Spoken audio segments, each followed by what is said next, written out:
কি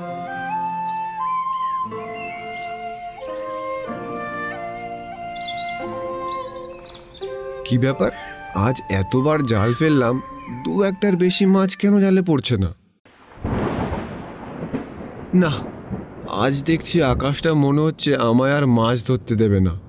যাই, বাড়ির দিকে যাই, না হলে এই বৃষ্টিতে ভিজলে শরীর খারাপ হয়ে যাবে। এই হলো গরিব ছেলে মহেশ। বেচারা আজ দু একটা মাছ ধরেই বাড়ি চলে আসে। বাড়ি এসে দেখে তার ছেলে আর স্ত্রী ভাত খাচ্ছে। আর এই হলো মহেশের ছেলে বিট্টু। বিট্টু মাছ ভাজা ছাড়া ভাতই খায় না। প্রতিদিন বিট্টুর জন্য তার বাবাকে একটা হলেও মাছ ধরে আনতেই হয়। আর অন্যদিকে বিট্টুর বয়স প্রায় 20 বছর, কিন্তু বিট্টু কোনো প্রকার কাজের সন্ধানে বাড়ির থেকে বের হয় না। এই নিয়ে তার বাবা মার অনেক চিন্তা। কি গো, আজ এত তাড়াতাড়ি চলে এলে যে? আর বলো না, হঠাৎ ঝমঝম করে বৃষ্টি চলে আসলো, তাই এই কটা মাছ ধরেই চলে এলাম। কি বলছো গো, দু একটা মাছ পেয়েছো? তাহলে কাল বাজারে কি নিয়ে যাবে গো? মা, তুমি আগে আমার জন্য দুটো মাছ সরিয়ে রাখো, নইলে যে আবার কালকে মাছ ভাজাই পাবো না। আর তুমি তো জানোই, মাছ ভাজা ছাড়া আমি ভাত খেতেই পারি না। ছেলের মুখে এমন কথা শুনে মহেশ ও তার স্ত্রী ঘরের বাইরে বেরিয়ে আসে। কি গো, শুনলে তোমার ছেলের কথা? বেটা মাছ ভাজা ছাড়া ভাত খাবে না, কিন্তু ওর এটা খেয়াল নেই বাবার বয়সটা বাড়ছে। এই জাল টেনে ওর বাবা আর কতদিন সংসার চালাবে? হ্যাঁ গো, তুমি একদম ঠিকই বলছো। বিট্টুর বয়সটাও তো বাড়ছে। ওপরওয়ালা যে ওকে কবে একটা কাজ করার সুবুদ্ধি দেবে কে জানে। মহেশ কিছুক্ষণ চিন্তা করতে লাগলো। ও হঠাৎ তার মাথায় একটা বুদ্ধি এলো। এসেছে গো, এসেছে, একটা বুদ্ধি মাথায় এসেছে। কি বুদ্ধি এসেছে গো তোমার মাথায়? সে তুমি কাল থেকেই দেখতে পাবে। মহেশ পরের দিন থেকে নদীতে মাছ ধরতে যাওয়া বন্ধ করে দেয়। অন্যদিকে ছেলে যখন ভাত খেতে বসে, এ কি মা, আমার মাছ ভাজা কোথায়? তুমি আমার জন্য মাছ ভাজা রাখোনি? না বাবা, তুই তো জানিস তোর বাবা কাল খুব একটা বেশি মাছ ধরতে পারেননি, তাই যা মাছ পেয়েছিলেন তা সব বাজারে বিক্রি করে দিয়েছে। এই কথা শুনে বিট্টু বেজায় চটে যায়। কি বলছো কি? তাহলে কি আমাকে শুধু এই ডাল আর সবজি দিয়ে ভাত খেতে হবে? বেচারা বিট্টু বাবা মাকে আর কি বা বলবে। কিছু বলতে না পেরে আজকের মতো সবজি আর ডাল দিয়েই ভাত খেয়ে নেয়। কিন্তু পরের দিনও সেই একই ঘটনা ঘটে।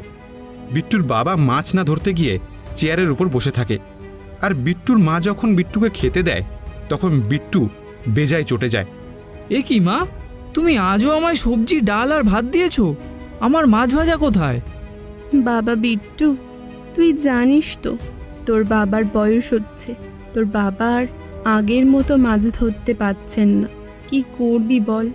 তোকে মনে হচ্ছে এবার থেকে মাছ ভাজা ছাড়াই ভাত খেতে হবে। বিট্টু বসে বসে ভাবতে থাকে। না, এবার মনে হচ্ছে আমাকেই কিছু একটা করতে হবে।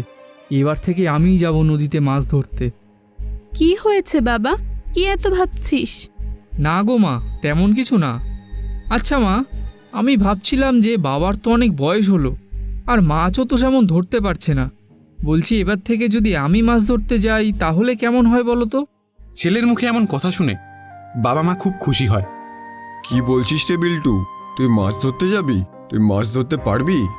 কেন পারবো না, আমি তো আজকেই নদীতে যাব ভাবছি। বাবা বিট্টু, এ তো খুব ভালো কথা। যা যা, তাহলে আর দেরি করিস না। এই বলে কিছুক্ষণ পর বিট্টু তার বাবার জালটা নিয়ে নদীর দিকে রওনা দিল।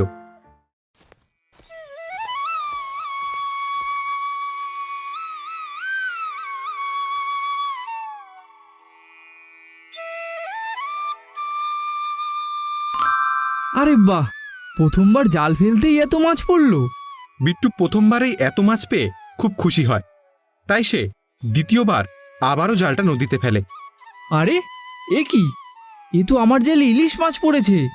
বাহ, আজ তাহলে ইলিশ মাছ ভাজা দিয়ে ভাত খেতে বেশ মজা হবে। না, এবার আমি মাছগুলো নিয়ে চটজলদি বাড়ির দিকে যাই। বিট্টু যে মাছগুলো ধরেছিল সেগুলো নিয়ে রাস্তা দিয়ে যাবার সময় দেখে বাজারে বিমল কাকু ও তার স্ত্রী নিজেদের হোটেলে ভাত, রুটি ও মাছ ভাজা বিক্রি করছে। কি গো বউ, একটু জোরে চিৎকার করে বলো, নইলে গ্রাহকগুলো দোকানে আসবে কি করে? কোথায় গেলে সব গ্রামবাসীগণ? চলে এসো বিমলের হোটেলে আর খেয়ে যাও গরম গরম মাছ ভাজা, মাত্র 50 টাকায়। এই সমস্ত বিষয় বিট্টু দাঁড়িয়ে দাঁড়িয়ে দেখছিল এবং কিছুক্ষণ পর সে বাড়ি চলে আসে। এই দেখো মা, আজ কতগুলো মাছ পেয়েছি, আর সাথে কটা ইলিশ মাছও পেয়েছি। কি বলিস রে বিল্টু, তুই ইলিশ মাছ পেয়েছিস?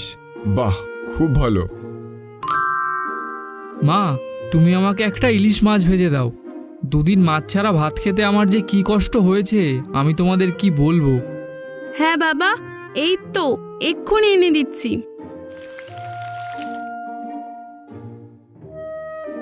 মা, বাবা, আমি না তোমাদের একটা কথা বলতে চাই। বল বাবা, কি বলতে চাস? জানো বাবা, আজ রাস্তা দিয়ে আসার সময় আমি দেখলাম বিমল কাকু আর তার স্ত্রী দুজন মিলে নিজেদের হোটেলে মাছ ভাত বিক্রি করছে। আর এটা দেখে আমার মাথায় একটা বুদ্ধি এসেছে। কি বুদ্ধি এসেছে বাবা? আমরা তো নদী থেকে মাছ ধরেই আনি। যদি বিমল কাকুর পাশের দোকানটা আমরা ভাড়া নিয়ে সেখানে ভাত ডাল আর মাছ ভাজা বিক্রি করি, তাহলে তো আমাদের সংসারটা খুব ভালো চলবে। বাহ, তুই হোটেল খুলবি, এ তো খুবই ভালো কথা। হ্যাঁ, তাই তো আমি ভেবেছি কালকে একবার বিমল কাকুর কাছে যাব আর ওনাকে গিয়ে বলবো যদি উনি ওনার পাশের দোকানটা আমাকে ব্যবসা করার জন্য ভাড়া দেয়। হ্যাঁ বাবা, তুই কাল যাস বিমলের কাছে। পরের দিন সকালে বিট্টু চলে যায় সোজা বিমলের হোটেলে এবং সেখানে গিয়ে বিমলকে সে বলে, বিমল কাকু, আমি তোমার কাছে একটা প্রস্তাব নিয়ে এসেছিলাম। আরে বিট্টু, তা কি প্রস্তাব নিয়ে এসেছিস তুই? কাকিমা, আপনাদের পাশের দোকানটা তো ফাঁকাই পড়ে থাকে, তাই আপনারা যদি ওই দোকানটা আমাকে ভাড়া দেন তাহলে আমি ওখানে ভাত ডাল আর মাছ ভাজার একটা হোটেল খুলতে পারি। কি বলছিস রে বিট্টু, তোদের মতন গরিব মাছুরেরা আবার ব্যবসা করবে? এই তোদের দ্বারা ব্যবসা হবে না রে। তোরা যা, ওই নদীতে গিয়ে মাছ ধরগে। যা যা, এখন যা। এভাবে বিমল বেচারা বিট্টুকে অপমান করে সেখান থেকে তাড়িয়ে দেয় এবং বিট্টু মাথা নত করে সেখান থেকে চলে যায়। গিন্নি, দেখেছো ওই বিট্টুর কর্মকাণ্ড?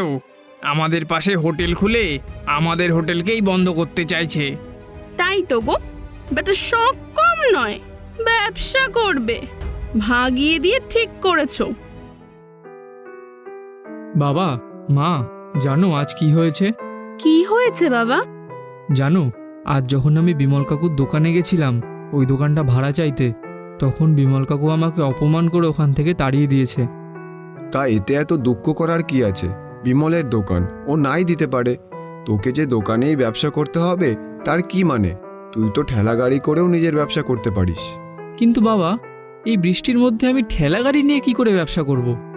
আরে তুই এত চিন্তা করিস না তো। বর্ষার এই কয়দিন না হয় তুই ছাতা মাথা দিয়ে এই ব্যবসাটা কর, তারপর বর্ষা কমে যাবে। হ্যাঁ মা, তুমি ঠিকই বলেছ, কাল থেকে আমি এটাই করব।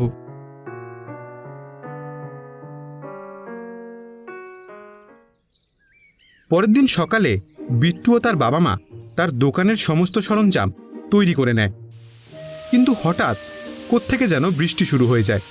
এই দেখো মা, তোমাদের বললাম না বৃষ্টি শুরু হয়ে যাবে। তো কি হয়েছে বাবা? আমরা তো ছাতা মাথায় দিয়েই বাজারে যাব। বিট্টু ও তার বাবা মা ছাতা মাথায় দিয়ে ঠেলা গাড়িটা নিয়ে বাজারের দিকে যায়। বাজারে গিয়ে তারা বলতে থাকে, কোথায় গেলে আমার গ্রামবাসীগণ? তাড়াতাড়ি চলে এসো বিল্টুর হোটেলে আর খেয়ে যাও এই বৃষ্টিতে তাজা তাজা ইলিশ ভাজা, মাত্র 30 টাকা।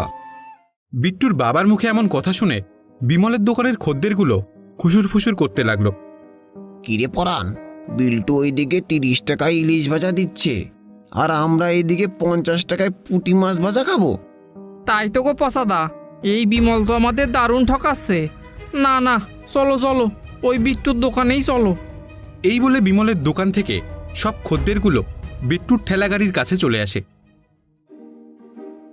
দে দেখি বাবা বিল্টু, আমারে 1 প্লেট ডাল ভাত আর ইলিশ মাছ ভাজা দে।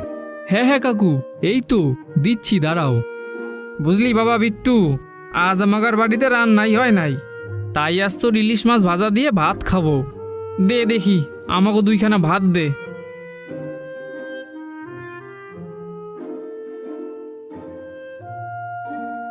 এই করতে করতে কিছুক্ষণের মধ্যেই বিট্টুর সমস্ত মাল বিক্রি হয়ে যায়। তারা কিছুক্ষণ পর বাড়ি চলে আসে।